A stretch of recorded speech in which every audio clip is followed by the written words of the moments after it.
While we all think it's a one-game season in the SEC Eastern Division, you got to play them all, you got to win them all, you got to show up every week. Such is the case with Georgia hosting South Carolina this Saturday at noon Eastern time. We got Palmer Thombs on the line from Dogs 247 Sports. Palmer, how you doing today? Doing great, Mark. Thanks for having me on. Always excited to come on here and talk a little Georgia football. Absolutely. It's always a good time. Get some insight and some information from you on Georgia football. Obviously, the national championship is the goal. First, got to win the SEC Eastern Division, then make it to Atlanta. And South Carolina, Georgia has been a series going back a few years that obviously was very contested when the two teams were on, the two programs were on pretty much the same tier, but Georgia's broken free, obviously, from the rest of the division under Kirby Smart, and South Carolina has some current issues. Before we dive into the current matchup, the Tennessee game was a bit interesting for a while. Many of us did not anticipate the Vols taking a 14-10 lead at one point in that game, hit you up for a big play in the very first series. Your thoughts about the overall performance against the Vols? Yeah, like you said, a lot of people didn't really expect that game to be too close. So it was definitely a surprise when it was 14-10 early in that second quarter. I was in Neyland Stadium, and that place sounded like it was about to erupt. They really, if Rodrigo Blankenship hadn't hit the 50-yard field goal to bring it, a little bit closer, no telling where that could have gone. So definitely think it was big for Georgia to go 33 unanswered points after allowing that touchdown on the first play of the second quarter. Just really, took control of that game. Azeez Ojulari ended up with 2 sacks in the second half. Eric Stokes with the huge bone-crushing hit on Tennessee freshman quarterback Brian Maurer, forced a fumble recovered by Tay Crowder, who took it 60 yards to the house for the scoop and score. Offensively, Jake Fromm was a star. 24 of 29 for 288 yards and 2 touchdowns, played one of his best games as a Georgia quarterback, and it was especially impressive to see from him as he's had a little bit of trouble at times on the road. Games against Auburn his freshman year, LSU last year really come to mind. So it was definitely a big confidence booster for him. We saw after the game him singing Rocky Top coming out of the media room. So I think he's on a roll now. Great game against Notre Dame a few weeks ago and big game against Tennessee. And I think he'll be ready for a big matchup against South Carolina on Saturday. So, Palmer, before we grind down to the two teams, this 2019 matchup, of course, I don't know that there's a conference in America where the coaches, the coordinators, the assistant coaches are as ingrained in the SEC.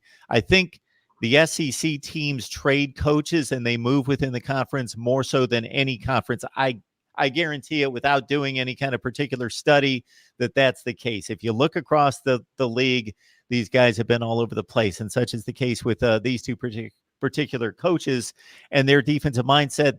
They regardless of what the discrepancy or disparity is in regards to their current programs and their success as head coaches, they both have the calling card on defense and built their reputations on recruiting and building rock solid defenses and being guys that could mastermind the defensive side of the ball. So it is an interesting coaching matchup as these guys have been in the league together for quite some time, talking about Kirby Smart and Will Muschamp.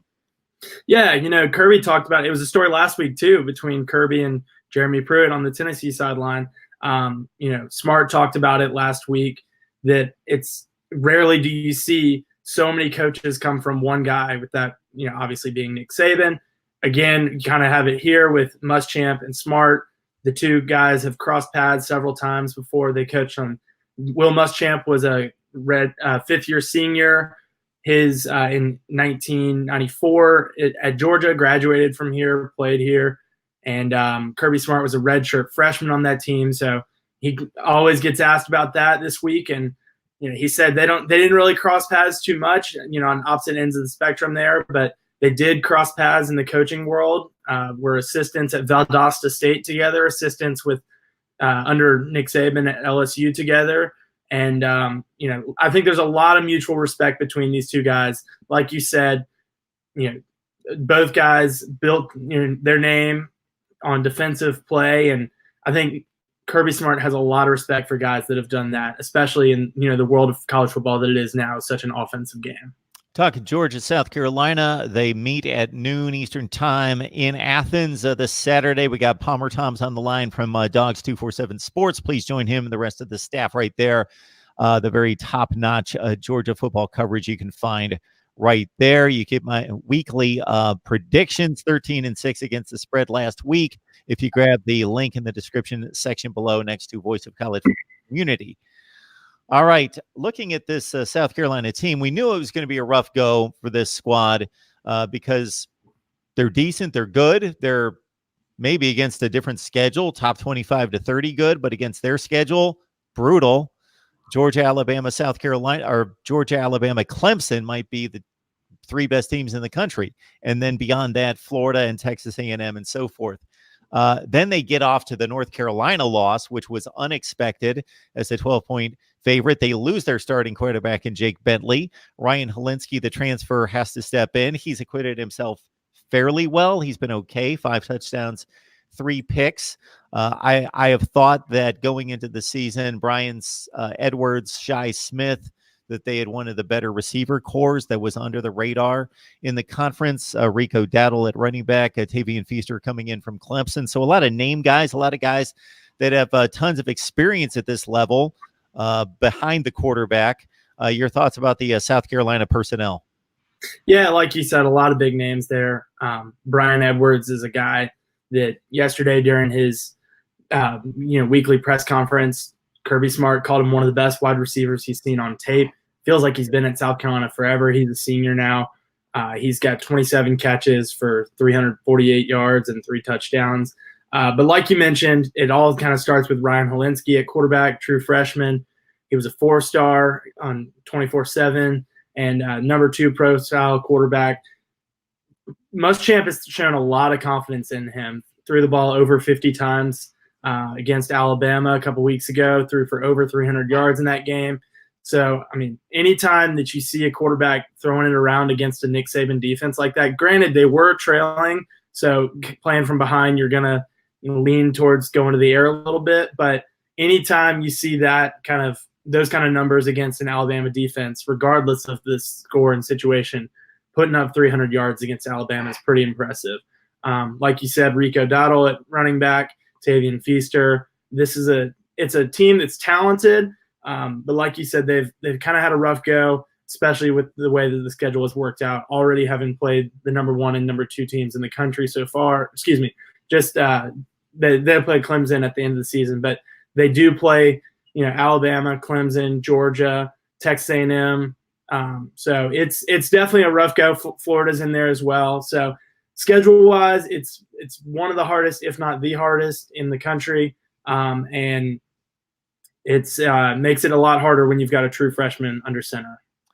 Palmer, as soon as we mentioned the name Brian Edwards, I thought the first time I saw him was a Thursday night. It was opening night. It was his true freshman season. They played at Vandy. He made a couple of huge catches. I thought, man, this kid's going to be a tremendous player. This is his first game, SEC game. He's making big plays, making game-changing plays. So I just look him up because I'm thinking he's got to be among the all-time leaders in receptions at South Carolina.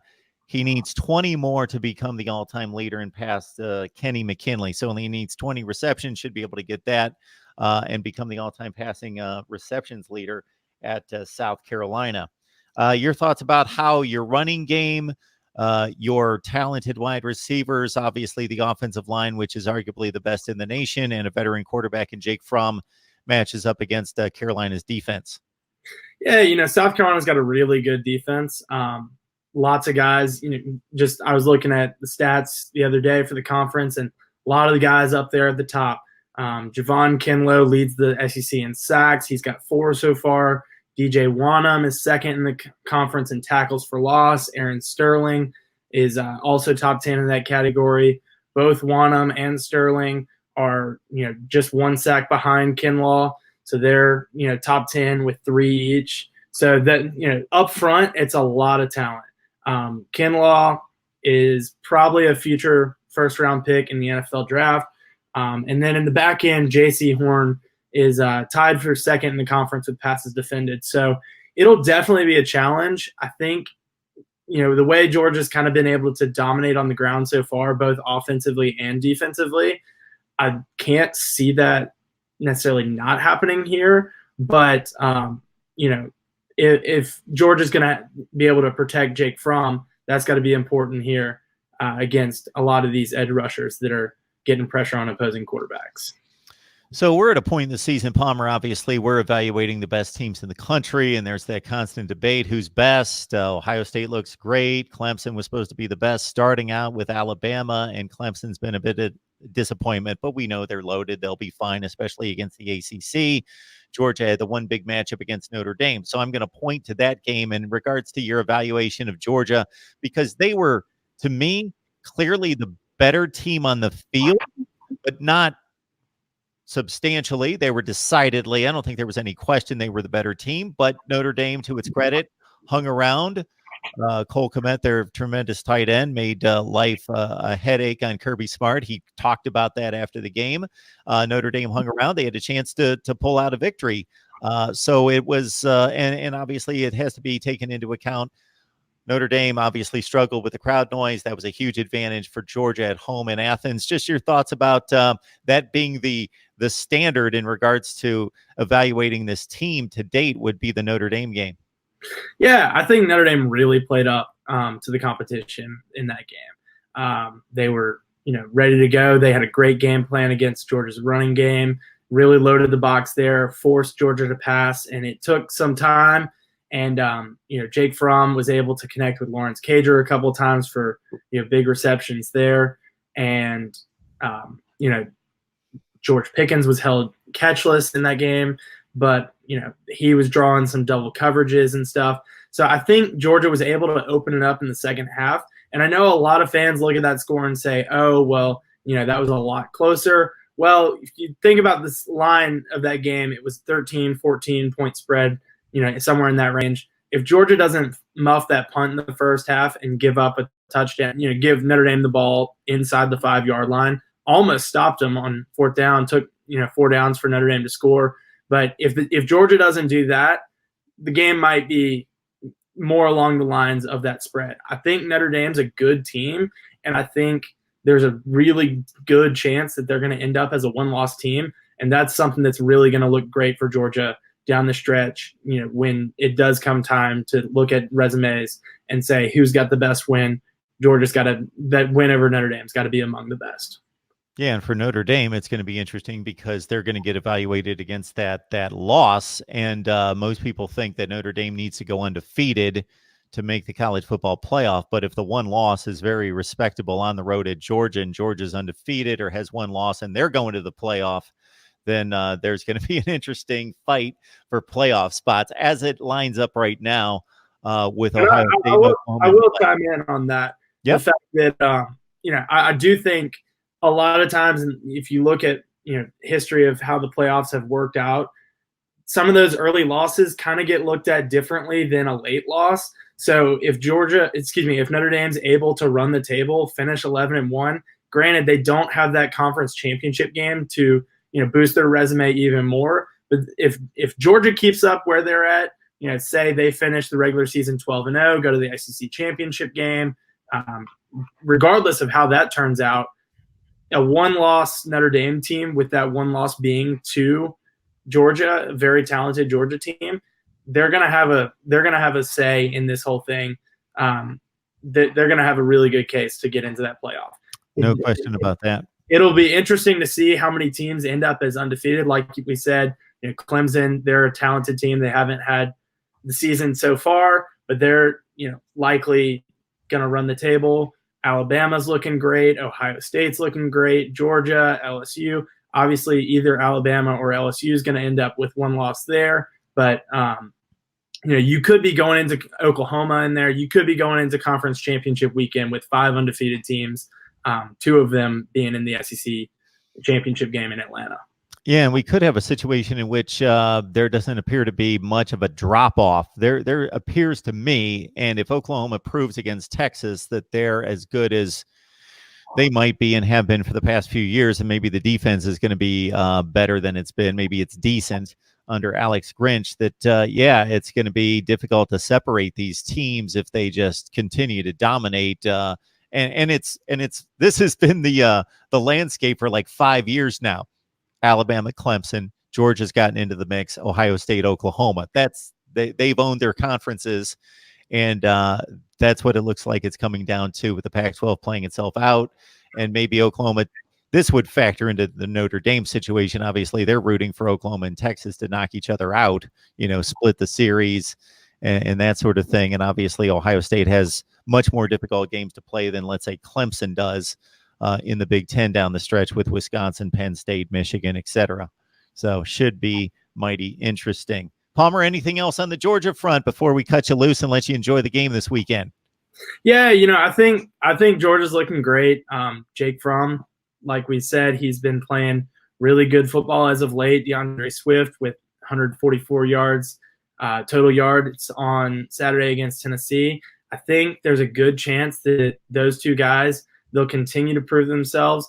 I don't know that either one of them has the numbers, offensively to put up Heisman Trophy type numbers, but I think if Georgia keeps winning and Jake Fromm keeps leading this team, you could begin to hear his name or DeAndre Swift's name if Georgia continues to run the ball and win games that way. You could hear those two names popping up in Heisman talks in a couple of weeks.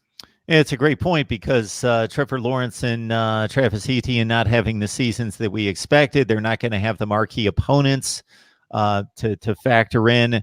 Justin Fields has played himself into the running, as has Joe Burrow.